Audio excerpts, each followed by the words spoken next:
এক ঘন্টার বিরতিহীন সংবাদ দুপুরে আপনাদের সবাইকে আমন্ত্রণ জানাচ্ছি। আমি ফারহানা লোপা এবং জাহিদুল বাসার। শুরুতে প্রধান শিরোনামগুলো জানিয়ে দেব। করোনায় নারায়ণগঞ্জের ভোট স্থগিতের মতো পরিস্থিতি হয়নি, নেই সহিংসতার শঙ্কাও, বললেন সিইসি।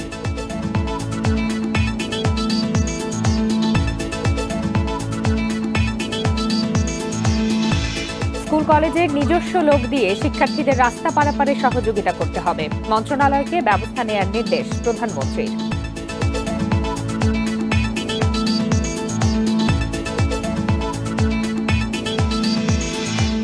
কক্সবাজারে মেজর সিনহা হত্যা মামলার রায় ৩১ জানুয়ারি, খুনিদের সর্বোচ্চ শাস্তির আশায় স্বজন।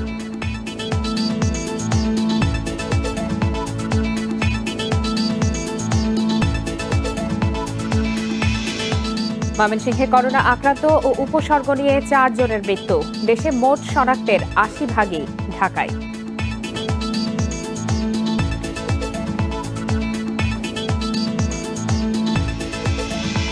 এবং নারায়ণগঞ্জের নিতাইগঞ্জে ফোম ককশিটের কারখানায় ভয়াবহ আগুন, ১.৫ ঘন্টার চেষ্টায় নিয়ন্ত্রণে।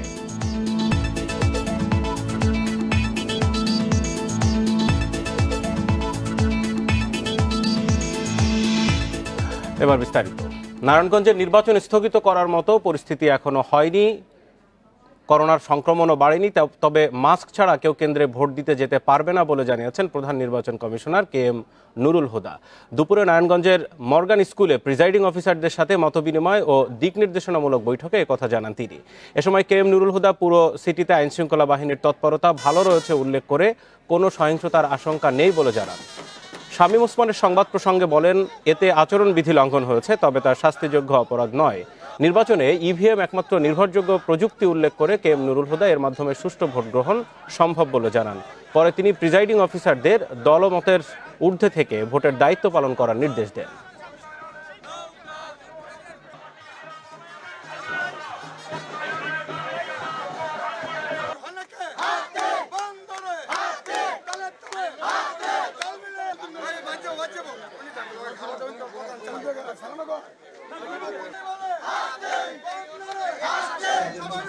মিলেমিশে নির্বাচনের ব্যাপারে যার যার অবস্থানে তার বক্তব্য দিয়ে যাচ্ছেন এবং কোনো সহিংসতা হয়নি এবং হবেও না আশা করি। এখানে নির্বাচনের পরবর্তী পর্যায়ে অনেক সময় সহিংস ঘটনার আশঙ্কা থাকে। এটা পুলিশ সুপার মহোদয়কে আমি একটু দৃষ্টি আকর্ষণ করব যে নির্বাচনের মালামাল নিয়ে আসার সময় যেন তারা যে প্রিজাইডিং অফিসার এবং পুলিং অফিসার যারা আসবেন তারা যেন অত্যন্ত সুরক্ষিত থাকেন, কারণ এই নির্বাচন। নারায়ণগঞ্জ সিটি কর্পোরেশনের ভোট গ্রহণের বাকি আর মাত্র ৩ দিন। শেষ মুহূর্তে সকাল থেকে মধ্যরাত পর্যন্ত প্রচারণা চালাচ্ছেন মেয়র পদের প্রার্থীরা। সকাল 10টায় নগরীর 15 নম্বর ওয়ার্ড থেকে প্রচারণা শুরু করেন আওয়ামী লীগের মেয়র প্রার্থী সেলিনা হায়াত আইভী। বিকালে তিনি প্রচারণা চালাবেন 18 নম্বর ওয়ার্ডে। একই সময় 12 নম্বর ওয়ার্ড থেকে প্রচারণা শুরু করেন স্বতন্ত্র মেয়র প্রার্থী তৈমুর আলম খন্দকার। প্রচারণায় জনগণের সেবা করার সুযোগ চেয়ে ভোট চাচ্ছেন তারা, দিচ্ছেন নানা প্রতিশ্রুতিও। এদিকে প্রচারণা প্রার্থীরা একে অন্যের বিরুদ্ধে উচ্চ শব্দে মাইক ব্যবহার, লোক সমাগম সহ নির্বাচনী আচরণবিধি ভঙ্গের অভিযোগ তুললেও নেই প্রশাসনের কোনো উদ্যোগ।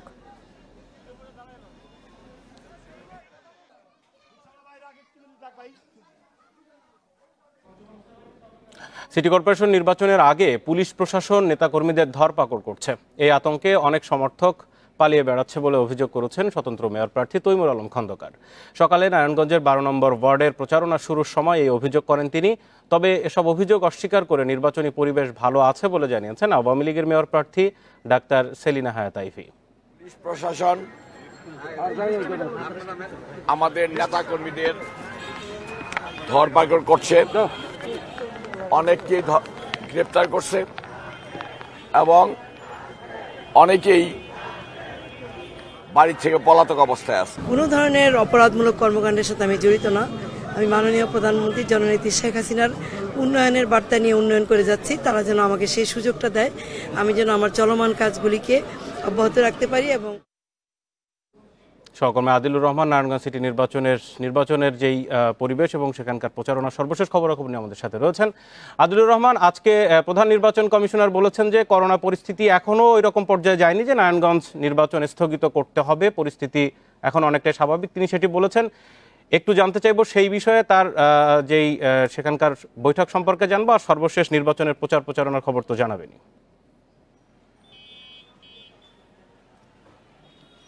দেখুন, আমি সবশেষ আপনার প্রশ্ন দিয়ে শুরু করতে চাই যে নির্বাচনী প্রচারণা আজকে দিন চলে গেলে আর মাত্র দুদিন, অর্থাৎ আগামীকাল এবং পরশুদিন, এই দুই দিনই কিন্তু নির্বাচনী প্রচারণার সময় পাবেন। তবে এরই মধ্যে কিন্তু একটি প্রতিবন্ধকতা তৈরি হয়েছে, প্রকৃতি কিছুটা বাদ সাধতে শুরু করেছে।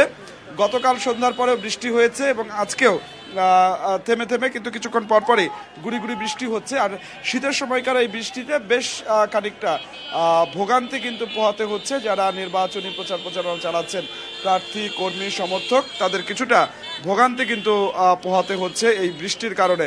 এরপরও যেহেতু সময় আসলে একেবারেই কম, সেক্ষেত্রে এই বৃষ্টির মধ্য দিয়েই নির্বাচনী যে প্রচার, নির্বাচনী যে আমেজ, সেটি আসলে চলছে, নির্বাচনী প্রচারও চলছে। প্রার্থীরা অভিযোগ পাল্টা অভিযোগ, এর মধ্য দিয়ে কিন্তু আসলে নির্বাচনী যে প্রচারটা, সেই প্রচারটা আসলে চলছে। আর সিএসসি আজকে এসেছেন, প্রধান নির্বাচন কমিশনার, তিনি আসলে সকালবেলায় প্রিজাইডিং অফিসার যারা ভোটের দায়িত্ব পালন করবেন তাদের সাথে মতবিনিময় করেছেন, বেশ কিছু দিক নির্দেশনা দিয়েছেন এবং বিকাল 3:30টায় তিনি আবার আইন শৃঙ্খলা বাহিনীর সদস্যদের সাথে বসবেন, জেলা প্রশাসক, পুলিশ সুপার, তাদের সাথে বসবেন, তাদেরকেও দিক নির্দেশনা দিবেন। তো আজকে সকালবেলায় প্রিজাইডিং অফিসারদেরকে যে দিক নির্দেশনা তিনি দিয়েছেন, সেখানে তিনি আসলে বলেছেন যে এই মুহূর্তে আসলে করোনা পরিস্থিতিটা খুব জটিল পর্যায়ে যায়নি, যে ভোট স্থগিত করতে হবে, 16 তারিখে নির্বাচন হবে, এটি কিন্তু আসলে তিনি বলেছেন। তবে তিনি বলেছেন যে সামাজিক যে দূরত্ব এবং স্বাস্থ্য সুরক্ষার বিষয়টির উপরে তিনি জোর দিতে বলেছেন এবং একই সাথে তিনি প্রত্যেক প্রিজাইডিং অফিসারকে নির্দেশনা দিয়ে দিয়েছেন যে যারা ভোট দিতে আসবেন, কেন্দ্রে আসবেন, প্রত্যেকে যেন মাস্ক পরে ভোট দিতে আসেন। কেউ মাস্ক ছাড়া এলে তার ভোট তিনি দিতে পারবেন না, সেটি আসলে তিনি বলে দিয়েছেন। এবং একই সাথে ভোট কেন্দ্রের পরিবেশ এবং নির্বাচনী পরিবেশ নিয়েও কিন্তু প্রধান নির্বাচন কমিশনার আদিল, আরেকটি বিষয়, সেলিনা হায়াৎ আইভির বক্তব্য এবং প্রধান নির্বাচন কমিশনার দুজনই বলেছেন যে আইন শৃঙ্খলা পরিস্থিতি ভালো আছে, পরিবেশ ভালো, আর ঠিক উল্টো কথা বলছেন তৈমুর আলম খন্দকার, ধরপাকড়ের অভিযোগ করছেন। সাধারণ ভোটারদের প্রতিক্রিয়া কি?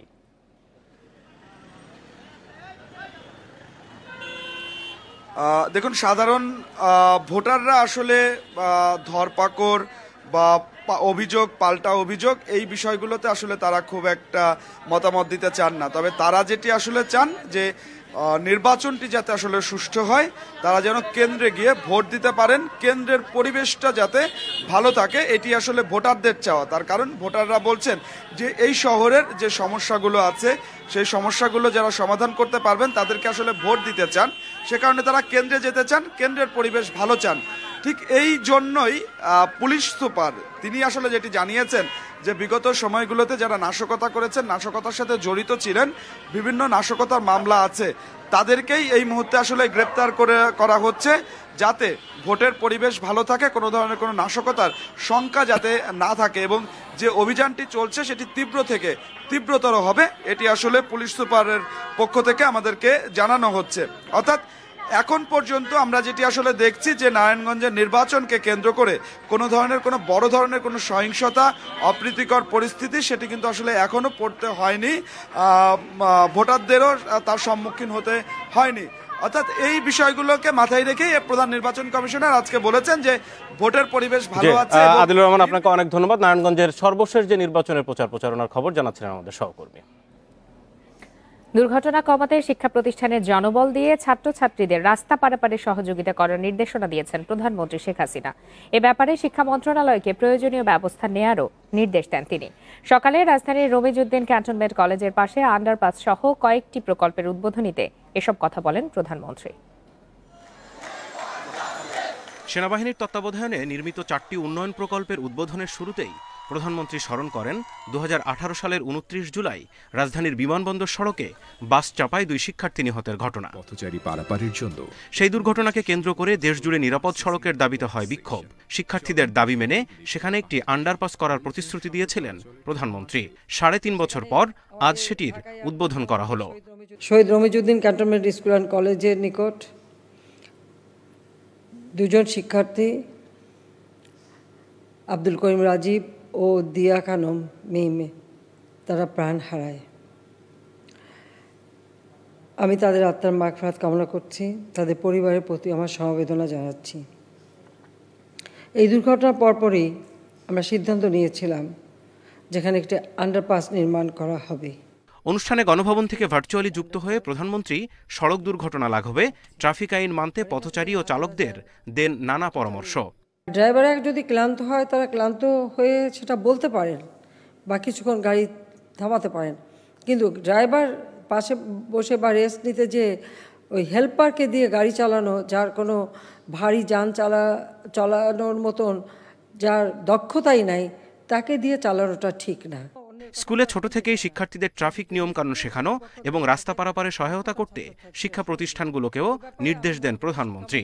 প্রত্যেকটা স্কুল নিজ উদ্যোগে বিশেষ ট্রাফিকের ব্যবস্থা নেবে, ট্রাফিক পুলিশ থাকবে তাদের সহযোগিতা করতে, কিন্তু স্কুল কর্তৃপক্ষ এ ব্যাপারে যথাযথ সচেতন হবে এবং তাদেরও নিজস্ব লোক থাকতে হবে ওখানে, যাতে ছেলেমেয়েরা নিরাপদে সড়কটা পার হতে পারে। কারণ অনেক সময় অন্যের কথা তারা শুনতে চায় না, কিন্তু যদি স্কুলের কর্তৃপক্ষ কেউ থাকেন তার কথা ছাত্রছাত্রীরা শুনবে। এ ব্যাপারে আমি মনে করি শিক্ষা মন্ত্রণালয় প্রত্যেকটা স্কুলকে নির্দেশ দিতে পারেন। পার্বত্য অঞ্চলের সবচেয়ে দীর্ঘ রাঙামাটির চেঙ্গি নদীতে 500 মিটার সেতু, কক্সবাজারের বালুখালী ঘুমধুম সীমান্ত সংযোগ সড়কেরও উদ্বোধন করলেন প্রধানমন্ত্রী। এ সময় সবাইকে করোনা নিয়ন্ত্রণে মাস্ক পরার অনুরোধ করেন তিনি। Jahidul Bashar, independent news, Dhaka. কক্সবাজারে অবসরপ্রাপ্ত মেজর সিনহা মোহাম্মদ রাশেদ খান হত্যা মামলার রায় ঘোষণা 31 জানুয়ারি দুপুর 12:30টার দিকে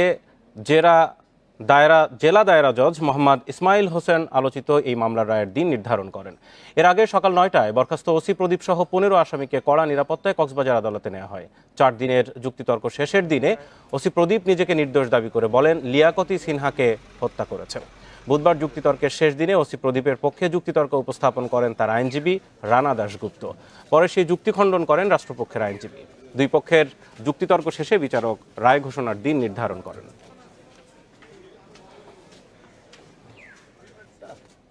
সহকর্মী তৌফিকুল ইসলাম এই মুহূর্তে আমাদের সাথে সরাসরি যুক্ত হয়েছেন কক্সবাজার থেকে, জানবো তার কাছ থেকে। তৌফিকুল ইসলাম, অত্যন্ত আলোচিত এই যে হত্যা মামলা, যেই রাশেদ খান সিনহা মেজর, তার বিষয়টা একটু জানতে চাইবো যে তাকে হত্যার পরে এই ঘটনার দীর্ঘ শুনানি শেষে রায়ের দিন নির্ধারণ করা হলো। কক্সবাজারের যারা আইনজীবী, সাধারণ মানুষ, তাদের প্রতিক্রিয়া কি?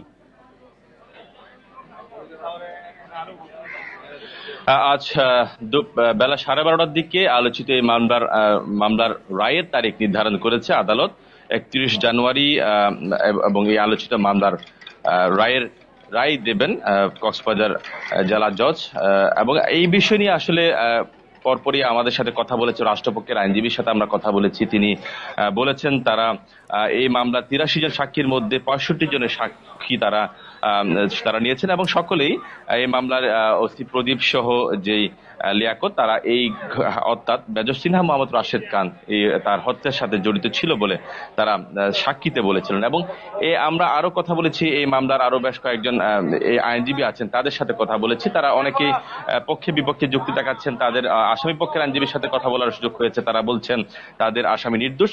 এবং আজকে সর্বশেষ অর্থাৎ মোট 4 দিনের যে যুক্তিতর্কে আজকে শেষ দিনে এই মামলার যে রায়ের তারিখ তারা নির্ধারণ করেছিলেন। আপনারা জানেন 2020 সালে ওসি প্রদীপ 13 ডিসেম্বর ওসি প্রদীপ কুমার দাস সহ 15 জনকে অভিযুক্ত করে কক্সবাজার আদালতে সেই অভিযোগপত্রের যে তদন্তকারী কর্মকর্তা র্যাব 15 তিনি এই মামলার চার্জশিট তিনি দাখিল করেছেন। এর আগে আপনারা জানেন 2020 সালের 31 জুলাই রাতে টেকনাফের মেরিন ড্রাইভে শাপলাপুর তল্লাশি চৌকিতে পুলিশের গুলিতে নিহত হন মেজর সিনহা মোহাম্মদ রাশেদ খান। এই হত্যার 5 দিন পর সিনহার বড় বোন শারমিন শাহরিয়ার ফেরদৌস তিনি কক্সবাজারের আদালতে তিনি মামলা করেন। তো দীর্ঘ যুক্তিতর্ক শেষে দীর্ঘ দিন শেষে এই মামলার যে কাঙ্ক্ষিত অর্থাৎ রায়ের দিন সেটি নির্ধারণ করেছে আদালত। তবে সাধারণ মানুষের যে প্রতিক্রিয়া, তারা বলছেন ওসি প্রদীপ আগে অনেক বিচার বহির্ভূত হত্যাকাণ্ডের সাথে তিনি জড়িত ছিলেন। শুধু ওসি প্রদীপ নয়, ওসি প্রদীপের সাথে যারা সহযোগী ছিলেন তাদের সকলে তারা ফাঁসি চান। সাধারণ মানুষের প্রতিক্রিয়া হচ্ছে এটি। এবং আইনজীবী বলছেন তারা চেষ্টা করেছিলেন যুক্তিতর্ক শেষ করে, এবং তারা বলছেন আদালতের কাছে তারা সেই সর্বোচ্চ যে শাস্তি সেটি তারা প্রত্যাশা করছেন। কক্সবাজার থেকে জানাচ্ছিলেন আমাদের সহকর্মী। নোয়াখালীর পৌর নির্বাচনে বরিশাল জেলা প্রশাসনের কয়েকজন কর্মচারীর প্রচারণায় অংশ নেওয়ার অভিযোগ খতিয়ে দেখতে তদন্ত কমিটি গঠন করা হয়েছে। নোয়াখালীর অতিরিক্ত জেলা ম্যাজিস্ট্রেটকে প্রধান করে গঠিত এই কমিটিকে 2 দিনের মধ্যে প্রতিবেদন দিতে বলা হয়েছে। সোমবার রাতে কালেক্টরেট সহকারী সমিতির নোয়াখালী জেলা কার্যালয়ের সদস্যদের নিয়ে আওয়ামী লীগের বিদ্রোহী প্রার্থী লুৎফুল হায়দার লেনিনের পক্ষে ভোট চেয়ে সভা করেন বরিশাল জেলা প্রশাসনের কয়েকজন কর্মচারী। ওই সভার একটি ভিডিও সামাজিক যোগাযোগ মাধ্যমে ছড়িয়ে পড়ে। ঘটনা তদন্তে জেলা প্রশাসনের পক্ষ থেকে তদন্ত কমিটি গঠন করা হয়েছে। এই কমিটির প্রতিবেদনের পরিপ্রেক্ষিতে নির্বাচনী আইন অনুযায়ী ব্যবস্থা নেওয়া হবে বলে জানান নোয়াখালীর জেলা প্রশাসক মোহাম্মদ খোরশেদ আলম খান। নোয়াখালী পৌর নির্বাচনের স্বতন্ত্র মেয়র প্রার্থী লুৎফুল হায়দার লেনিন বরিশাল জেলা প্রশাসক জসিম উদ্দিন হায়দার লিপুর ছোট ভাই।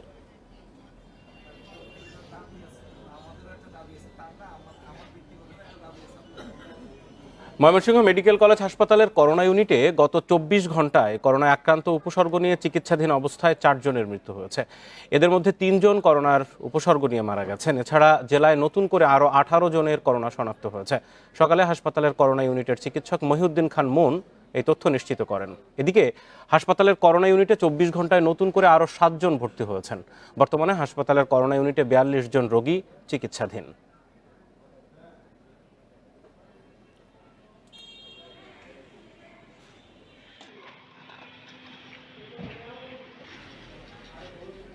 করোনা সংক্রমণের সর্বোচ্চ ঝুঁকিতে রয়েছে ঢাকা ও রাঙামাটি, কথা জানিয়েছে স্বাস্থ্য অধিদপ্তর।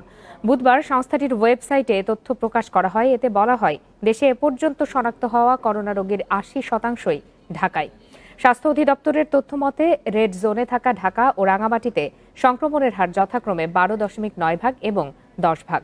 শনাক্তের হার 5 থেকে 9% মধ্যে থাকায় হলুদ তালিকায় রয়েছে রাজশাহী, নাটোর, রংপুর, লালমনিরহাট, যশোর ও দিনাজপুর।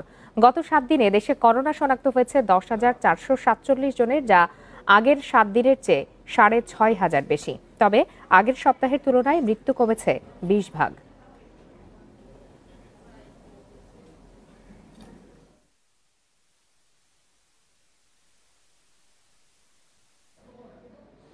শনিবারের মধ্যে সারা দেশে 12 থেকে 17 বছর বয়সী সব শিক্ষার্থীকে টিকা দিতে চায় মাধ্যমিক ও উচ্চশিক্ষা অধিদপ্তর। এরই মধ্যে রাজধানীতে টিকাদান প্রায় শেষ পর্যায়ে। তবে ঢাকার বাইরে প্রত্যন্ত এলাকাও নির্বাচনের কারণে এখনও পিছিয়ে কয়েকটি জেলা।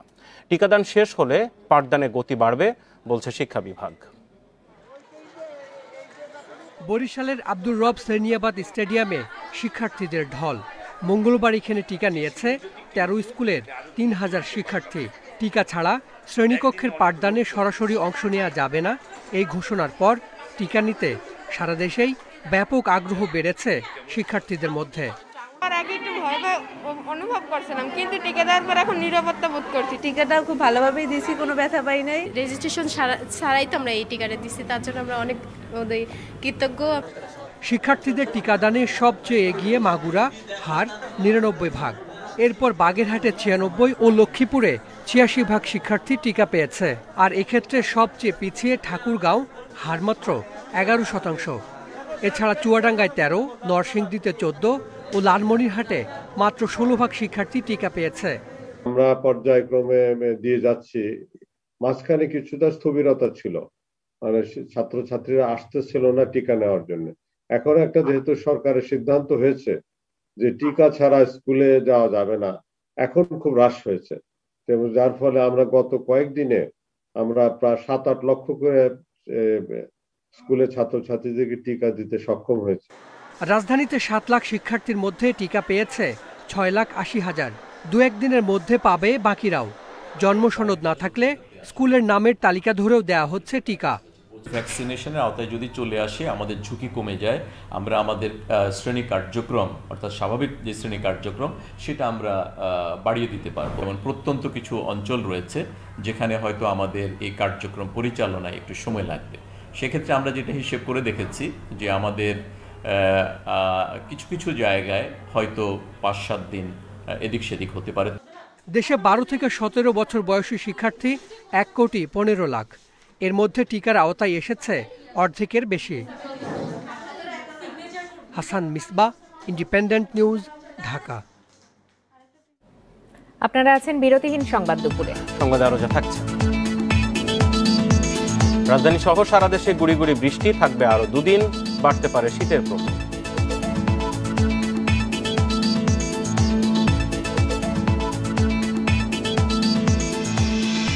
গত বছর বিশ্বের 400 আবহাওয়া অফিসের সর্বোচ্চ তাপমাত্রার রেকর্ড, বেড়েছে বৃষ্টি ও বন্যাও।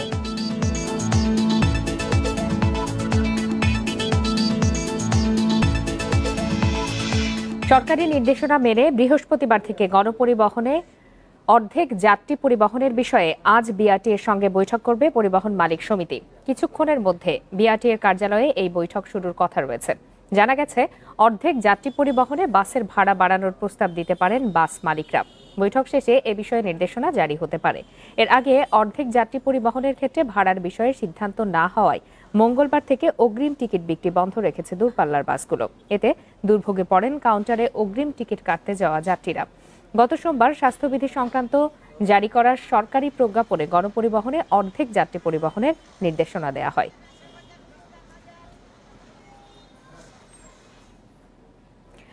গণপরিবহনে অর্ধেক যাত্রী পরিবহন ও ভাড়া নিয়ে আরো বিস্তারিত জানাতে এবারে রাজধানীর বনানী থেকে আমাদের সঙ্গে যোগ দিয়েছেন সহকর্মী আল আমিন হোসেন। আল আমিন, পরিবহন মালিক সমিতির একটি বৈঠক করার কথা রয়েছে, কিছুক্ষণের মধ্যে বৈঠকটি অনুষ্ঠিত হওয়ার কথা, তো ঠিক কখন বৈঠকটি অনুষ্ঠিত হবে এবং ভাড়া বাড়ানোর কথা বলা হচ্ছে সেটি আসলে কতটা যৌক্তিক?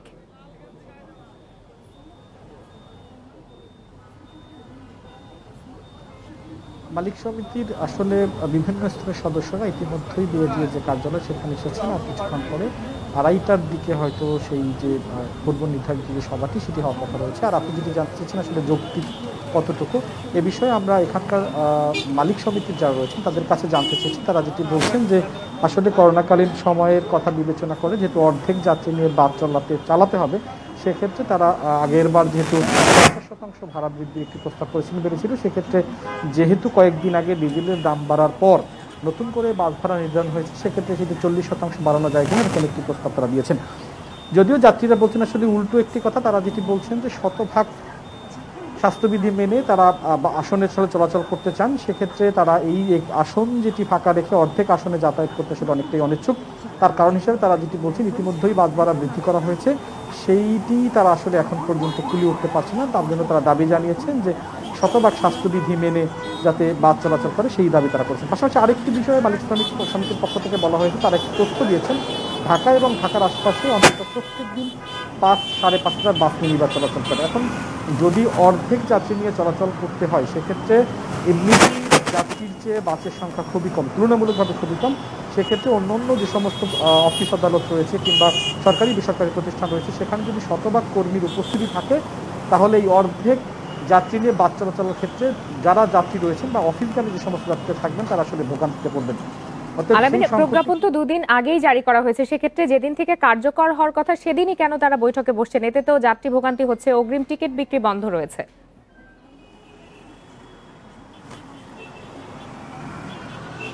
এর আগেও আমরা একই রকম সমস্যা দেখেছি, অর্থাৎ সরকারি বন্ধের দোহাই দিয়ে আগেরবার যেরকম একটি দোষমূলক তৈরি হয়েছিল, সেক্ষেত্রেও এবার আসলে বন্ধ নেই। যদিও বিষয়টি নিয়ে বিআরটিএর যে কেন এতদিন পরে কেন টিকিট বন্ধ করে দেওয়া হলো, সমন্বয় নিয়ে তার একটি ব্যাপার রয়েছে, যার কারণে উচ্চমহল থেকে একটি প্রজ্ঞাপন জারি করা হলো এবং সেই প্রজ্ঞাপনে কিন্তু বলা হয়েছিল। জানাচ্ছিলেন সহকর্মী আল আমিন হোসেন। নাটোরে বাস, ট্রাক ও পিকআপের ত্রিমুখী সংঘর্ষে 2 জন নিহত হয়েছে। এই ঘটনায় আহত হয়েছে অন্তত 10 জন। গত রাত 3টার দিকে নাটোর রাজশাহী মহাসড়কের তকিয়া এলাকায় এই দুর্ঘটনা ঘটে। নিহতরা হলেন ট্রাক চালক আবু মুসা এবং কাঠ ব্যবসায়ী আসাদুল ইসলাম। ফায়ার সার্ভিস জানিয়েছে, তকিয়া এলাকার একটি পেট্রোল পাম্পের সামনে ঢাকা থেকে রাজশাহীগামী যাত্রীবাহী বাসের সাথে কাঠ ভর্তি ট্রাকের ও পিকআপের সংঘর্ষ হয়। খবর পেয়ে ফায়ার সার্ভিসের সদস্যরা ঘটনাস্থলে গিয়ে উদ্ধার তৎপরতা চালায়। আহতদের সদর হাসপাতালে ভর্তি করা হয়েছে।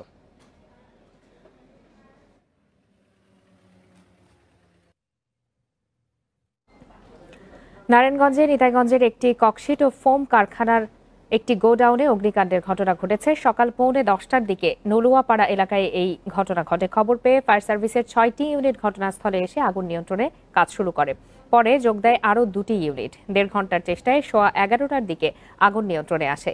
কিভাবে আগুনের সূত্রপাত তা এখনও জানা যায়নি। অগ্নিকাণ্ডের ঘটনায় কোনো হতাহতের ঘটনা ঘটেনি, এখনও জানা যায়নি ক্ষয়ক্ষতির পরিমাণ।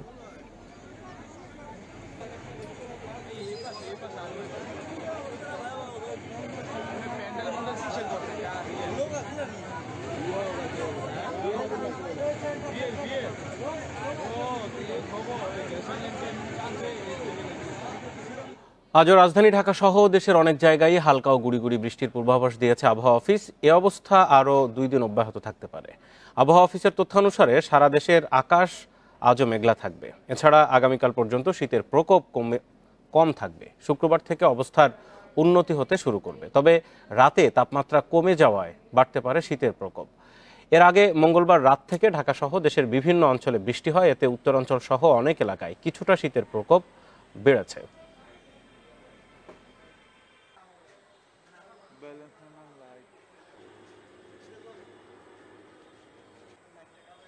চোদ্দ তারিখের পরবর্তী সময়ে অর্থাৎ 15 তারিখ এবং তার পরবর্তী সময়ে রাতের তাপমাত্রা আবার কমে আসার সম্ভাবনা রয়েছে। সেই ক্ষেত্রে শীতের অনুভূতি বৃদ্ধি পাবে। আজকে আগামীকাল এবং আগামী পরশু যেহেতু আকাশ মেঘাচ্ছন্ন থাকবে, সেই জন্য দিনের তাপমাত্রা কম থাকবে, কিন্তু রাতের তাপমাত্রা গত কয়েকদিনের মতোই কিন্তু সেরকম পর্যায়ে থাকবে, যার জন্য এই 3 দিন শীতের অনুভূতি তুলনামূলকভাবে কিন্তু কম থাকবে। ঘন কুয়াশার কারণে সড়কে যান চলাচল ঝুঁকিপূর্ণ হয়ে উঠেছে। দিনের বেলায়ও গাড়ির হেডলাইট জ্বালিয়ে চলতে দেখা গেছে। কুয়াশায় ধীরগতির কারণে 3 থেকে 4 ঘন্টা দেরিতে গন্তব্যে পৌঁছাচ্ছে যানবাহন। কোথাও কোথাও যানজটের সৃষ্টি হচ্ছে বলে জানিয়েছেন চালকরা। মঙ্গলবার রাতে বৃষ্টির পর উত্তরাঞ্চল সহ সারা দেশে বেড়েছে শীতের প্রকোপ, সেই সঙ্গে কুয়াশার দাপট। দৃষ্টিসীমা কমে যাওয়ায় স্বাভাবিক গতিতে যানবাহন চলাচল করতে পারছে না। ঢাকা টাঙ্গাইল মহাসড়কে ধীরগতিতে গাড়ি চলায় নির্দিষ্ট জায়গায় পৌঁছাতে লাগছে বাড়তি সময়। দুর্ঘটনা এড়াতে কম গতিতে গাড়ি চালানোর জন্য সৃষ্টি হচ্ছে যানজটের। কুয়াশায় কিচ্ছু দেখা যাচ্ছে না। রাইতে ঘন ঘন বৃষ্টি হওয়ার কারণে আজকে কুয়াশার মাত্রা বেশি। এই কুয়াশার কারণে গাড়ি আগাইতে পারে না, কুয়াশার কারণে অ্যাক্সিডেন্ট হওয়ার ভয় থাকে। একই অবস্থা সিরাজগঞ্জের সড়ক মহাসড়কেও। কুয়াশার কারণে দিনের বেলায় হেডলাইট জ্বালিয়ে চলছে গাড়ি। কুয়াশার ভিতরে গাড়ি চালাতে পারি না, কিন্তু দেখা যায় না, কিন্তু তাও লাইট না গানিয়া সাইড দিয়ে কোনো রকম করে চালাই। পেটের দায়ে মনে করেন আমরা গাড়িটা চালাই। দুর্ঘটনা এড়াতে ধীর গতিতে গাড়ি চালানোর পাশাপাশি ফগ লাইট ব্যবহারের পরামর্শ দেওয়া হচ্ছে। দুর্ঘটনার ফলে রাস্তায় অনেক সময় যানজট সৃষ্টি হয়ে থাকে, এই জন্য আমরা ড্রাইভার এবং চালকদেরকে সাজেস্ট করি ওভারটেকিং না করার জন্য বিশেষভাবে আমরা উদ্বুদ্ধ করি। পঞ্চগড়ে ঘন কুয়াশায় বেলা 11টার পরও হেডলাইট জ্বালিয়ে চলাচল করছে যানবাহন। গতি ধীরে থাকায় গন্তব্যে পৌঁছাতে সময় লাগছে অনেক বেশি। সোহেলি জাহান, ইন্ডিপেন্ডেন্ট নিউজ ডেস্ক। 2021 সালে বিশ্বজুড়ে 400 আবহাওয়া অফিস সর্বোচ্চ তাপমাত্রার রেকর্ড করেছে। আবহাওয়াবিদরা বলছেন বিশ্বের সর্বোচ্চ তাপমাত্রার বছরের তালিকায় থাকবে 2021 সাল। তবে আগামীতে এই রেকর্ডও ছাড়িয়ে যাবে বলে উঠে এসেছে দ্য গার্ডিয়ানের নতুন প্রতিবেদনে। ইউরোপ, এশিয়া বা আফ্রিকা 2021 সালে বিশ্বের সব দেশেই উষ্ণতা বেড়ে রেকর্ড তাপমাত্রা দেখা দেয়। শুধু তাই নয়, অনেক দেশে ছাড়িয়ে যায় সর্বনিম্ন তাপমাত্রার রেকর্ডও। দেখা যায় অস্বাভাবিক বৃষ্টি ও আকস্মিক বন্যা। নতুন এক প্রতিবেদন বলছে 2021 সালে বিশ্বের 4 শতাধিক আবহাওয়া অফিস তাদের সর্বোচ্চ তাপমাত্রার পুরনো রেকর্ড ছাড়িয়েছে। জলবায়ু বিশেষজ্ঞরা বলছেন 2021 সাল বিশ্বের সবচেয়ে উষ্ণতম বছরগুলোর তালিকায় থাকবে। ওমান, যুক্তরাষ্ট্র, কানাডা, তুরস্ক, তাইওয়ান, ইতালি, মরক্কো সর্বোচ্চ তাপমাত্রার রেকর্ড ভেঙেছে। আবহাওয়াবিদ ম্যাক্সিমিলিয়ানো হেরেরার বরাত দিয়ে এ তথ্য জানিয়েছে দি গার্ডিয়ান। প্রতিবেদন বলছে 2021 সালে বিশ্বের 107 দেশ তাদের মাসিক গড় তাপমাত্রার সর্বোচ্চ রেকর্ড ছাড়িয়েছে, আর 5 দেশে মাসিক সর্বনিম্ন তাপমাত্রার রেকর্ড হয়েছে। এ যাবৎকালের উষ্ণতম জুন এবং সেপ্টেম্বর মাস দেখেছে আফ্রিকা মহাদেশ। অন্যদিকে ইউরোপের সর্বোচ্চ তাপমাত্রা 48.8 ডিগ্রি সেলসিয়াস রেকর্ড হয়েছে ইতালির সিরাকাসে। গত বছরই বিশ্বের সর্বোচ্চ 54.4 ডিগ্রি সেলসিয়াস তাপমাত্রা রেকর্ড হয়েছে যুক্তরাষ্ট্রের ডেথ ভ্যালিতে। 2021 সালকে সবচেয়ে উষ্ণতম বছর হিসাবে আখ্যা দিয়েছে চীনের আবহাওয়া অধিদপ্তর। তবে তার চেয়েও বেশি ভয়াবহ ছিল চীনের হেনান প্রদেশের বৃষ্টিপাত। মাত্র 3 দিনে সারা বছরের চেয়ে বেশি বৃষ্টিপাত রেকর্ড হয়েছিল প্রদেশটিতে। প্রাণহানি সহ ক্ষতিগ্রস্ত হয়েছে ওই অঞ্চলের কৃষিখাত। শীত প্রধান দেশ সাইবেরিয়াতে 2021 সালে দেখা দেয় তীব্র দাবদাহ। অন্যদিকে তীব্র গরমের জন্য পরিচিত যুক্তরাষ্ট্রের টেক্সাসে হয়েছে তুষারঝড়। এদিকে টানা 2 বছরে একদিনের জন্য বৃষ্টি দেখেনি কেনিয়া। দেশটিতে পানি ও খাদ্য সংকটে মারা যাচ্ছে মানুষ ও গবাদি পশু। Lutfa Fouzia, independent news. BNP chairperson Khaleda জিয়ার মুক্তি ও বিদেশে চিকিৎসার দাবিতে কয়েক জেলায় সমাবেশ করছে দলটি। আজ চট্টগ্রাম, খুলনা, সিলেট ও রাজশাহীতে হচ্ছে সমাবেশ। চট্টগ্রামের কর্ণফুলী থানার সিডিএ মাঠে সমাবেশের আয়োজন করে দক্ষিণ জেলা বিএনপি। সকাল থেকে সমাবেশ স্থলে জড়ো হতে থাকেন কর্মী সমর্থকরা। এতে প্রধান অতিথির বক্তব্যে আমির খসরু মাহমুদ চৌধুরী বলেন, ভোট চুরি, হত্যা, গুম, খুন নিয়ে যখন বিভিন্ন দেশ, মানবাধিকার সংগঠন ও গণমাধ্যম সোচ্চার হচ্ছে, তখন প্রধানমন্ত্রী বলছেন দেশে বিদেশে ষড়যন্ত্রের কথা। নিজেদের ব্যর্থতা ঢাকতে বিদেশে লবিস্ট নিয়োগ করেছে তারা। বিএনপি তাদের ষড়যন্ত্র সফল হতে দেবে না। এ সময় নেতাকর্মীদের চাপে হঠাৎ মঞ্চটি ভেঙে পড়ে। এদিকে একই দাবিতে সমাবেশ চলছে খুলনার ডুমুরিয়া, রাজশাহীর পুঠিয়া এবং সিলেটে। এসব কর্মসূচিতে যোগ দিয়েছেন কেন্দ্রীয় নেতারা।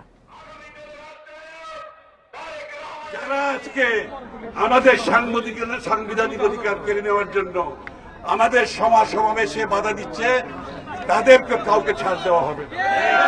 এবং এই যে উত্তাল আন্দোলন শুরু হয়েছে, কোন শক্তি বন্ধ করে রাখতে পারবে না।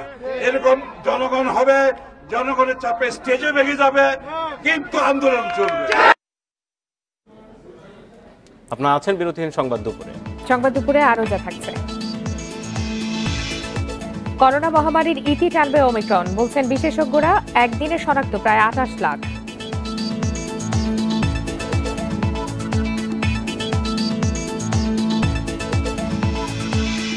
স্প্যানিশ সুপার কোপায় রাতে রিয়াল বার্সেলোনা ম্যাচ, বছরের প্রথম এল ক্লাসিকো নিয়ে রোমাঞ্চ।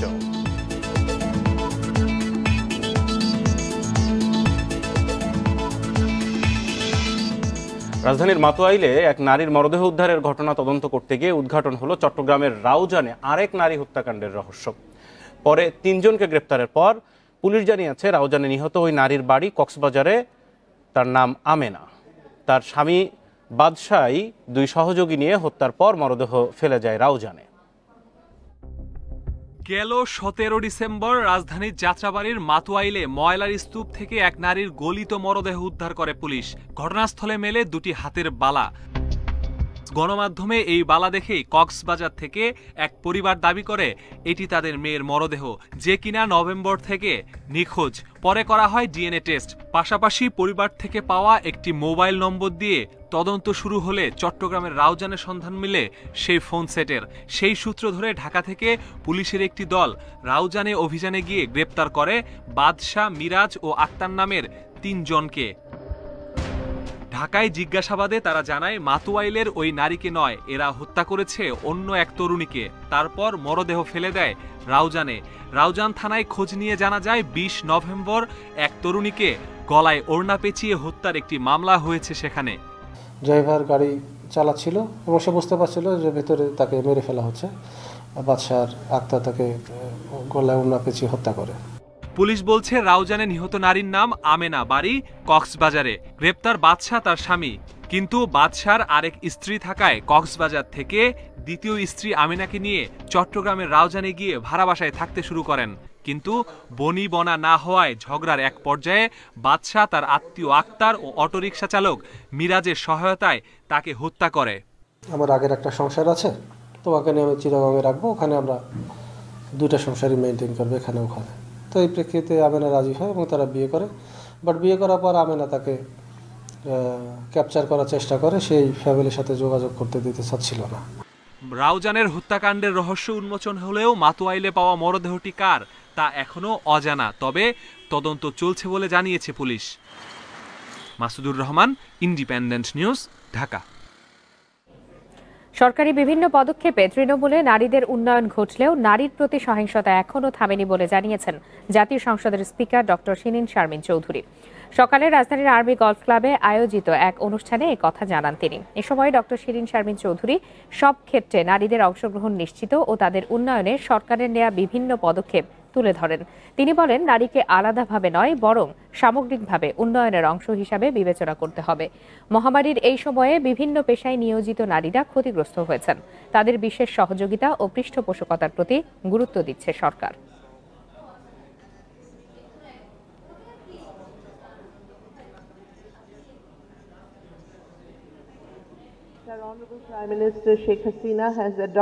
সরকার নারীদের অবস্থার পরিবর্তনে কাজ করছে। করোনায় ক্ষতিগ্রস্ত নারীদের জন্য নানা সহায়তার ব্যবস্থা করেছে। তবে এত কিছুর পরেও নারীর প্রতি সহিংসতা কমেনি। নারীদেরকে সামগ্রিকভাবে উন্নয়নের অংশ হিসেবে বিবেচনা করতে হবে।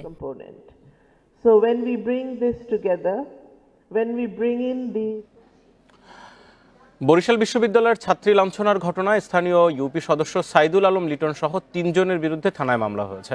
সকালে বন্দর থানায় মামলা করেন ভুক্তভোগী ওই ছাত্রীর স্বামী। মঙ্গলবার রাতে 8:30টার দিকে ব্যবস্থাপনা বিভাগের ওই ছাত্রী স্বামীকে নিয়ে বিশ্ববিদ্যালয় এলাকায় ঘুরতে যান। এ সময় তাকে লাঞ্ছিত করেন স্থানীয় কয়েকজন যুবক। এ খবর ছড়িয়ে পড়লে বিশ্ববিদ্যালয়ের বিক্ষুব্ধ শিক্ষার্থীরা বরিশাল কুয়াকাটা মহাসড়ক অবরোধ করে বিক্ষোভ করেন। পরে অভিযুক্ত জয় ও ইউপি সদস্য সাইদুল আলম লিটনের বাড়িতেও ভাঙচুর চালায় বিক্ষুব্ধরা। পরে পুলিশ ও বিশ্ববিদ্যালয় প্রশাসন ঘটনাস্থলে গিয়ে পরিস্থিতি নিয়ন্ত্রণে আনে।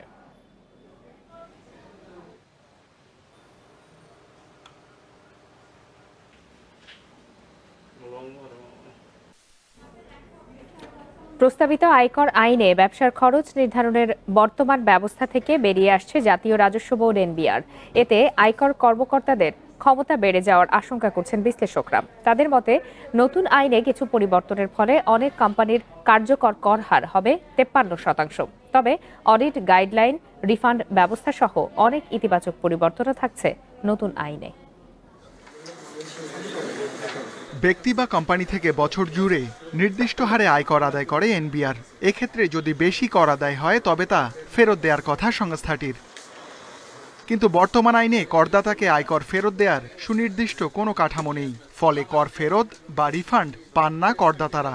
প্রস্তাবিত আয়কর আইন 2022-এ রিফান্ড দেওয়ার জন্য কাঠামো নির্দিষ্ট করে দিতে যাচ্ছে রাজস্ব বোর্ড। ট্যাক্সটা যাতে বোঝা হিসাবে না আসে এবং এটার জন্য যে ট্যাক্স রিফান্ডের পলিসি, এই পলিসিটাকে এখনই স্ট্রাকচার করতে হবে। অনেক প্রতিষ্ঠান আছে, আমাদের মতন প্রতিষ্ঠান শত শত কোটি টাকা আমরা সরকারের কাছে রিফান্ড পাচ্ছি না। আমরা জানি না কবে পাবো। সমন্বয় করে কিভাবে আমি বাঁচবো? সমন্বয় করে তো বাঁচতে পারবো না, কারণ আমাকে ব্যাংকের টাকা ফেরত দিতে হয়। এনবিআর এর কোম্পানি অডিট প্রক্রিয়া নিয়েও ব্যবসায়ীদের আপত্তি অনেক। দেরিতে হলেও নতুন আইনে অডিট গাইডলাইন করতে যাচ্ছে এনবিআর, যা ইতিবাচক বলছেন ব্যবসায়ীরা। কিছু ভালো দিক থাকলেও প্রস্তাবিত আয়কর আইনের অনেক বিষয়ে উদ্বিগ্ন ব্যবসায়ী ও বিশ্লেষকেরা। বর্তমানে কোম্পানির কর্পোরেট কর হার 30%। নতুন আইনে কিছু ধারার কারণে কার্যকর কর হার 53% পর্যন্ত হতে পারে। বর্তমান আইনে ব্যবসার খরচের খাত নির্দিষ্ট, কিন্তু নতুন আইনে তা থাকছে না। এতে কর নির্ধারণে কর্মকর্তার ক্ষমতা বাড়ার আশঙ্কা করছেন বিশ্লেষকেরা। 27টা খরচের লিস্ট কিন্তু এবার আইনে দেওয়া হয়নি। সো যার ফলে কি হবে যে এটা অনেক ওয়াইড, মানে আমার এখানে যদি বলতাম যে এটা একটা যদি সভ্য একটা কালচার হতো এবং আমি যদি মনে করি যে এখানে সবাই সবার ইনফরমেশনসগুলো ঠিক মতো প্লেস করতো, আমি বলছি বোথ বিজনেস এবং কি ট্যাক্স পেয়ার সাইডে, তাহলে এই আইন এর থেকে ভালো আইন কিন্তু হতে পারে না। গ্রাউন্ড রিয়েলিটি হচ্ছে যিনি দিচ্ছেন তার মধ্যেও এক ধরনের কি হাইড অ্যান্ড সিক জিনিস আছে, এবং যিনি অপর পাশে অ্যাসেসমেন্ট করছেন ওনার মধ্যেও কিন্তু একটা কি আছে, চাওয়া পাওয়ার হিসেব থাকে। বিশ্লেষকেরা জানান, সম্পত্তি ভাড়া হতে প্রাপ্ত আয় নির্ধারণে বর্তমান আইনে বার্ষিক মূল্যের সংজ্ঞা দেয়া আছে। প্রস্তাবিত আইনে তা নেই। নতুন আইনে ডিজিটাল ব্যবস্থার বিধান রাখা হলেও বাধ্যতামূলক করা হয়নি। বিশ্লেষকেরা বলছেন, রিটার্ন জমা, নিরীক্ষা, শুনানি সহ সব প্রক্রিয়া অনলাইনে করা বাধ্যতামূলক করা হলে হয়রানি আরও কমে যেত। Ruhul Amin, independent news, Dhaka. অনুমতি ছাড়া ব্যাংকের কর্মকর্তা বা কর্মচারী কোনো গ্রাহকের তথ্য প্রকাশ করলে তার সর্বোচ্চ 3 বছরের জেল হবে। মঙ্গলবার এই বিষয়ে নির্দেশনা জারি করেছে কেন্দ্রীয় ব্যাংক। এতে ব্যাংকার বহিঃসাক্ষ্য আইন 2021 পরিপালনে ব্যাংকগুলোকে নির্দেশ দিয়েছে বাংলাদেশ ব্যাংক। বিলে বলা হয়েছে, আইনে বর্ণিত কারণ ছাড়া কোনো ব্যাংক কর্মকর্তা বা কর্মচারী কোনো গ্রাহকের তথ্য প্রকাশ করলে সর্বোচ্চ 3 বছরের জেল ও 10 লাখ টাকা জরিমানা হবে। এই আইনের অধীন অপরাধ অআমলযোগ্য, জামিনযোগ্য ও আদালতের সম্মতিতে আপোষযোগ্য হবে বলে বিধান রাখা হয়েছে। আইন অনুযায়ী বাংলাদেশ ব্যাংক বা তাদের অনুমোদিত বা নিযুক্ত কোনো ব্যক্তি বাংলাদেশ ফাইন্যান্সিয়াল ইন্টেলিজেন্স ইউনিট সহ মানি লন্ডারিং অপরাধ তদন্তকারী যে কোনো সংস্থা চাইলে গ্রাহকের তথ্য নিতে পারবেন।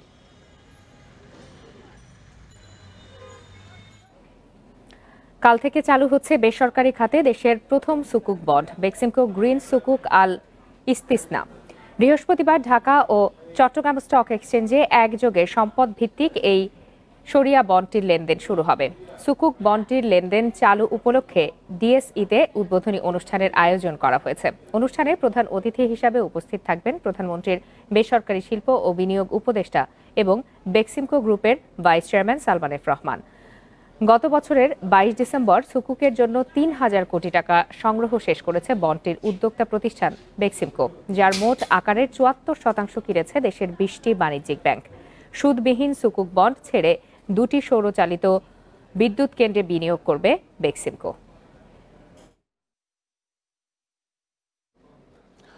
লকডাউন কোনো সমাধান নয়। এই মুহূর্তে ব্যবসায়ীরা দেশে লকডাউন চান না বলে জানিয়েছেন এফবিসিসিআই এর সভাপতি জসিমউদ্দিন। দুপুরে রাজধানীর ডিআরইউতে এক অনুষ্ঠানে এসব কথা জানান তিনি। এফবিসিসিআই সভাপতি বলেন, বিশ্বের যে দেশই কঠোর লকডাউনের মতো কর্মসূচি দিয়েছে তারাই ক্ষতিগ্রস্ত। করোনা নিয়ন্ত্রণে দেশে লকডাউন চলার কারণে গত 2 বছরে অনেক ব্যবসায়ী দেউলিয়া হয়ে গেছেন, অনেকে কোনোভাবে টিকে আছেন। এ অবস্থায় আবারও লকডাউন হলে দেশের অর্থনীতি পুরোপুরি ভেঙে পড়বে। করোনা পরিস্থিতি নিয়ন্ত্রণে গণসচেতনতা তৈরির পাশাপাশি স্বাস্থ্যবিধি নিশ্চিতের অনুরোধ জানান এই ব্যবসায়ী নেতা। সবকিছু চালু রেখে সামনে এগিয়ে যাওয়ার আহ্বানও জানান তিনি। বলেন, দেশের অর্থনীতির স্বার্থে এসএমই খাতে বিনিয়োগ বাড়াতে হবে। প্রচুর অর্ডার আসছে, এখন প্রচুর অর্ডার কাজ হচ্ছে। এখন যদি আবার লকডাউনের মতো কিছু হয় তাহলে কিন্তু এটা ক্ষতি হবে ইকোনমির। আমি মনে করি লকডাউন কোনো সলিউশন না। লকডাউন না দিয়ে বরঞ্চ আমরা গণসচেতনতা কিভাবে করতে পারি সেই জায়গায় আমরা কাজ করতে পারি। ফেনী জেনারেল হাসপাতালে বন্ধ আছে কিডনি ডায়ালাইসিস সেন্টারের সেবা। শহরের মাত্র 4টি বেসরকারি ক্লিনিকে চিকিৎসাটি চালু থাকলেও রোগীদের এই সেবা ব্যয়বহুল। আর্থিক অসচ্ছলতায় সংকটাপন্ন হয়ে পড়ছে অনেক রোগীর জীবন। কিডনির চিকিৎসায় ফেনী সহ আশপাশের অন্তত 4 জেলার মানুষের একমাত্র ভরসা ফেনী জেনারেল হাসপাতাল। কিন্তু প্রায় 3 মাস ধরে হাসপাতালে বন্ধ রয়েছে কিডনি রোগীদের ডায়ালাইসিস সেবা। সরকারি হাসপাতালে সেবা বন্ধ থাকায় বাধ্য হয়ে চিকিৎসা নিতে হচ্ছে বেসরকারি হাসপাতালে। এতে বাড়তি টাকা গোনা ছাড়াও নানা ভোগান্তিতে রোগী ও তাদের স্বজনরা। সরকারি যে ডায়ালিসিস সেন্টারগুলো আছে এত সুযোগ সুবিধা সম্বলিত, তো এখানে ডায়ালিসিস যদি করায় সেক্ষেত্রে রোগীদের ক্ষেত্রে অনেক উপকার হয়। যেখানে আমার 5,000 টাকা 3,000 টাকা লাগে একটা ডায়ালিসিস বাইরে নিতে, সেখানে আমি এখানে 3,000 টাকা 500 টাকা পাচ্ছি। কিডনি রোগীদের চিকিৎসায় 2020 সালে প্রথম 6 শয্যার ইউনিট চালু করা হয় এই হাসপাতালটিতে। পরে রোগীর চাপ বাড়ায় উন্নীত করা হয় 10 শয্যায়। তবে ডায়ালাইসিসে ব্যবহৃত কেমিক্যালের পর্যাপ্ত সরবরাহ না থাকায় এবং সেই সাথে প্রয়োজনীয় অর্থ বরাদ্দ না থাকায় বন্ধ রয়েছে এই সেবা কার্যক্রম। এখানে সাইক্লিক্যালি 90 জন রোগী এই সেবা পেয়ে থাকে এবং টেন্ডারের মেয়াদ শেষ হয়ে যাওয়াতে এবং নতুন কোনো বরাদ্দ না পাওয়াতে সাময়িকভাবে এই সেন্টারটি বন্ধ রয়েছে। হাসপাতালে তত্ত্বাবধায়ক বলছেন, দ্রুত সমস্যা সমাধানের চেষ্টা চলছে। ডায়ালাইসিসের অভাবে এখন আমরা একজন করে প্রতিদিনের 2-1টা রোগী আমাদের মৃত্যুবরণ করতেছে। রোগটা হবে কিডনির, কিন্তু রোগীগুলো আলটিমেটলি মারা যাচ্ছে হার্টের কারণে। এই সেবাটা সাময়িকভাবে আমাদের বন্ধ আছে, আমাদের বিশেষ করে বাজেট এবং অর্থ সংকটের কারণে। তো আমরা আশা করতেছি যে সহসাই আমরা বাজেট পাবো এবং এই সমস্যার সমাধান হবে এবং আমাদের সার্ভিসটা আবার চালু হবে। সরকারিভাবে সপ্তাহে 500 টাকা, কিন্তু বেসরকারি হাসপাতালে ডায়ালাইসিস করতে খরচ পড়ে 3,000 টাকা পর্যন্ত। Independent news desk. শুটকির উৎপাদন ও গুণগত মান বাড়াতে কক্সবাজারের সোনাদিয়া দ্বীপে চলছে মাছি বন্ধাকরণ কার্যক্রম। গত বছরের অক্টোবরে শুরু হওয়া এই কার্যক্রমের অধীনে এ পর্যন্ত সোনাদিয়া দ্বীপে ছাড়া হয়েছে 10 লাখ বন্ধা মাছি। এর মধ্যেই যার সুফল পেতে শুরু করেছেন স্থানীয় শুটকি ব্যবসায়ীরা। শুটকিতে নানা রকম রাসায়নিক দ্রব্য মেশানোই ক্ষতিকর প্রভাব পড়ছে ভোক্তাদের শরীরে। তবে মাছির আক্রমণ থেকে শুটকি বাঁচাতে ব্যবসায়ীদের অনেকে বেছে নেন এই পদ্ধতি। প্রাকৃতিক উপায়ে মাছি নিধনে বাংলাদেশ পরমাণু শক্তি কমিশনের বিকিরণ কীট তথ্য ও মাকড় তত্ত্ব বিভাগের অধীনে কক্সবাজারের সোনাদিয়া দ্বীপে ছাড়া হচ্ছে বন্ধা মাছি। গবেষকরা বলছেন, বন্ধা মাছির সাথে প্রজননের ফলে ক্ষতিকর মাছির বংশবিস্তার বন্ধ হবে। এর ফলে কমবে মাছির উপদ্রব। এটা তো একবারই তো ধ্বংস হবে না, হয়তো এই 2 মাস 3 মাস পর পর আস্তে আস্তে পপুলেশনটা কমে আসবে, কমে আস্তে আস্তে একসময় ডিক্লাইন হয়ে যাবে। আর যেহেতু এটা হচ্ছে একটা আইসোলেটেড দ্বীপ, যার কারণে এখানকার মাছিটা কন্ট্রোল করাটা সহজ হবে। গত বছরের অক্টোবর থেকে এই পর্যন্ত কক্সবাজারের সোনাদিয়া দ্বীপে ছাড়া হয়েছে 10 লাখ বন্ধা মাছি। গত বছরের জানুয়ারি থেকে সেপ্টেম্বর পর্যন্ত সোনাদিয়ায় শুটকি উৎপাদন হয় ৪৫ টন। অক্টোবরে দ্বীপে বন্দা মাছি ছাড়ার পর থেকে চলতি মাসের ১০ তারিখ পর্যন্ত উৎপাদিত শুটকির পরিমাণ ৫০ টন। এখনো বান্দা মাছি দিছে, বান্দা মাছির কারণে তো আমরা আর দিতে হচ্ছে না, কীটনাশক দিতে হচ্ছে না। যদি সবসময় থাকে আমরা উপকৃত হব। আর এই মানুষ লোকদেরকে, টুরিস্টদেরকে বিভিন্ন জায়গা থেকে আসে, এদেরকে আমরা বুঝাইতে পারবো, কারণ বিষ নাই, বিষমুক্ত, মেডিসিন মুক্ত, লবণ মুক্ত এই মাছ। সোনাদিয়ায় বিষমুক্ত শুটকি উৎপাদনের লক্ষ্যে নিরাপদ জোন তৈরির পরিকল্পনার কথা জানান স্থানীয় সংসদ সদস্য। বন্ধা মাছের মাধ্যমে মাছি মুক্ত করে ফেলতে পারি একটা পর্যায়ে বা সহনশীল পর্যায়ে নিতে পারি, তাহলে সোনাদিয়ার যে শুটকিটি উৎপাদিত হবে সেটিতে কোনো রকম কীটনাশক আর ব্যবহার করার প্রয়োজন হবে না। বন্ধা মাছের যে জোন, যে এলাকা, সেই সমস্ত জায়গায় যাতে শুটকি উৎপাদনের জন্য ব্যবহৃত হয় সেজন্য আমরা উদ্যোগ গ্রহণ করব। মহেশখালী দ্বীপে শুটকি উৎপাদনে জড়িত অন্তত ৭০০ ছোট বড় ব্যবসায়ী। তৌফিকুল ইসলাম, ইন্ডিপেন্ডেন্ট নিউজ, কক্সবাজার। নিলামে বিক্রি হতে যাচ্ছে দেশের প্রথম শিল্প শিক্ষা প্রতিষ্ঠান মহেশ্বর পাশা স্কুল অব আর্টের ভবন। ১০০ বছরের পুরানো ভবনটি সংরক্ষণের দাবি জানিয়েছেন শিল্পী ও সাংস্কৃতিক কর্মীরা, যদিও বর্তমানে নিলাম প্রক্রিয়া বন্ধ রয়েছে বলে জানিয়েছে কর্তৃপক্ষ। বাংলাদেশের প্রথম প্রাতিষ্ঠানিক শিল্প শিক্ষার স্বপ্নদ্রষ্টা ছিলেন চিত্রশিল্পী শশীভূষণ পাল। তার হাতে প্রতিষ্ঠিত হয় দেশের প্রথম শিল্প শিক্ষা প্রতিষ্ঠান মহেশ্বর পাশা স্কুল অব আর্ট, যার কার্যক্রম শুরু হয় ১৯০৪ সালে। বর্তমানে এটি বাঙালির প্রাতিষ্ঠানিক শিল্পচর্চার সবচেয়ে গুরুত্বপূর্ণ স্মারক। তবে এমন একটি ঐতিহ্যবাহী ভবন নিলামে বিক্রি হতে যাচ্ছে, চলছে ভাঙার তোড়জোড়। এরই মধ্যে নিলামে অংশ নেয়ায় দরপত্র জমা দিয়েছে ৬টি ঠিকাদার প্রতিষ্ঠান, যার সর্বোচ্চ মূল্য ১,৬০,০০০ টাকা। ভবনটি সংরক্ষণের দাবি জানিয়েছে খুলনা বিশ্ববিদ্যালয় কর্তৃপক্ষ ও সংস্কৃতি কর্মীরা। এটা সংস্কার হোক, এটার বিরোধিতা আমরা করছি না। সংস্কার করে এটাকে ভবিষ্যৎ প্রজন্মের জন্য দেখার জন্য এটাকে উন্মুক্ত করা হোক এবং শশীভূষণ পালের যে কৃতিত্ব সেটা বিশ্বব্যাপী অটুট থাকুক, এটা আমরা চাই। বিল্ডিং যতই দুর্বল হয়ে যাক না কেন, রাষ্ট্র যদি দায়িত্ব নেয় তাহলে এই বিল্ডিংটি টিকিয়ে রাখা সম্ভব। আমরা ইতিমধ্যে সম্মিলিত সাংস্কৃতিক জোট কর্মসূচি ঘোষণা করেছি। তবে বর্তমানে নিলাম প্রক্রিয়া বন্ধ রয়েছে বলে জানিয়েছেন স্থাপনা অপসারণ কমিটির সদস্য সচিব। সিটি কর্পোরেশনের তরফ থেকে এটাকে পরিত্যক্ত ঘোষণা করার পরে টেন্ডার করছি। ভাঙার যে প্রক্রিয়াটা, এইটাই সাংবাদিক ভাই আপনারা যারা আছেন জানাজানি করতেছে, বিধায় আমরা আপাতত স্টপ করে রাখি। মহেশ্বর পাশা স্কুল অব আর্ট প্রতিষ্ঠানটি সরকারি অনুমোদন পেতে শুরু করে ১৯১৮ সালে। ১৯২৯ সালে প্রতিষ্ঠানটি যশোর রোডের পশ্চিম পাশে স্থানান্তর হয়। পরে সরকারি উদ্যোগে নির্মাণ হয় ভবন। এরপর ২০০৯ সালে প্রতিষ্ঠানটি খুলনা বিশ্ববিদ্যালয়ের অধীনে চারুকলা ইনস্টিটিউট তথা চারুকলা স্কুলে পরিণত হয়। Independent news desk. আগামী ২ মাসের মধ্যে ইউরোপের অর্ধেক জনসংখ্যা ওমিক্রনে আক্রান্ত হবে, এমন সতর্কবার্তা দিয়েছে বিশ্ব স্বাস্থ্য সংস্থা। নতুন বছরের প্রথম সপ্তাহে ইউরোপের ৭০ লাখ মানুষ ওমিক্রনে আক্রান্ত হয়েছে। এদিকে বিশ্বে করোনায় একদিনে ৮,২৫২ জন মারা গেছে, নতুন শনাক্ত ২৮ লাখ। ২৪ ঘন্টায় সর্বোচ্চ ২,১৭৩ জনের মৃত্যু হয়েছে যুক্তরাষ্ট্রে, শনাক্ত ৬,৭২,০০০। রাশিয়ায় মারা গেছে ৭৮৩ জন। ফ্রান্সে একদিনে ৩,৬৮,০০০ ও ইতালিতে ২,২০,০০০ নতুন করোনা রোগী শনাক্ত হয়েছে। ভারতে ১,৯৪,০০০ রোগী শনাক্ত হয়েছে। দেশটির বিশেষজ্ঞরা বলছেন বুস্টার ডোজ দিয়েও ওমিক্রন সংক্রমণ ঠেকানো সম্ভব নয়। এদিকে করোনা টিকার ৪র্থ ডোজ নিয়ে প্রশ্ন তুলেছে ইউরোপিয়ান মেডিকেল এজেন্সি। সংস্থাটির মতে ওমিক্রন অতি সংক্রামক হলেও এর মাধ্যমেই করোনা মহামারীর সমাপ্ত হবে।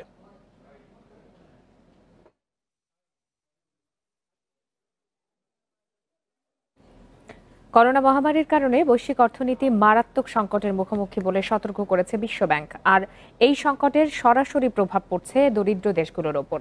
বৈষম্য বৃদ্ধিতে উদ্বেগ জানিয়েছে সংস্থাটি। করোনা মহামারী অর্থনৈতিক প্রবৃদ্ধিকে মারাত্মক ব্যাহত করছে, যার ফলে বৈশ্বিক প্রবৃদ্ধি ২০২২ সালে ৪.১% নেমে আসবে। ২০২১ সালে যা ছিল 5.5%। করোনা মহামারীর কারণে সরকারি সহায়তা হয়েছে ব্যাহত। ধনী দরিদ্রের বৈষম্য নিয়ে বিশ্বব্যাংক উদ্বেগ প্রকাশ করেছে। সংস্থাটি বলছে আগামী 2023 সাল নাগাদ ধনী দেশগুলো করোনা মহামারীর কারণে হওয়া লোকসান কাটিয়ে উঠতে সক্ষম হবে, তবে দরিদ্র দেশগুলোর জন্য এই লোকসান কাটিয়ে ওঠা কঠিন থেকে কঠিনতর হবে।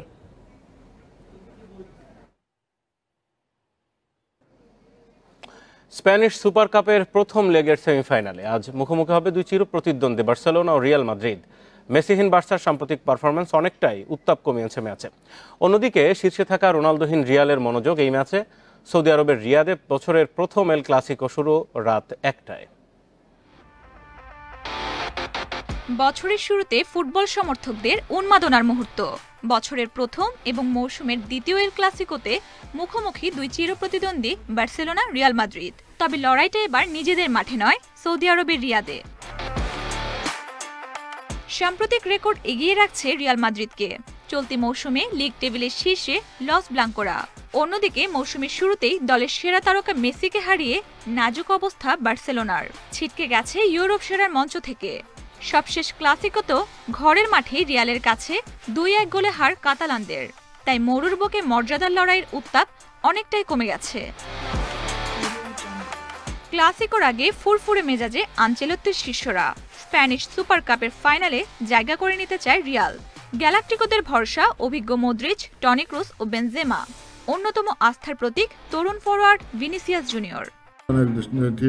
আমরা কিছুটা চিন্তিত, একই সঙ্গে রোমাঞ্চিত। জাভির অধীনে বার্সেলোনা ভালো করছে, তাই লিগের অবস্থান নিয়ে ভাবছি না। সুপার কাপের এটি একটি কঠিন ম্যাচ হতে যাচ্ছে।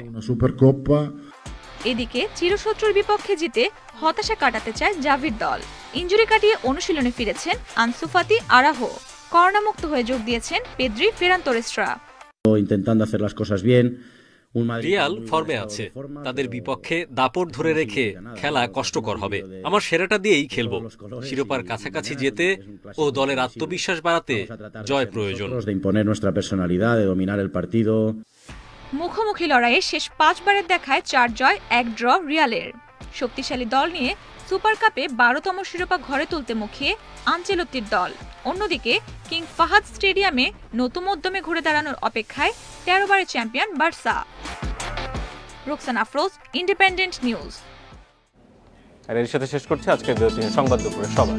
ইন্ডিপেন্ডেন্ট টেলিভিশনের সব খবরের আরো বিস্তারিত জানতে চোখ রাখুন ফেসবুক, ইউটিউব আর টুইটারে। ধন্যবাদ সাথে থাকার জন্য।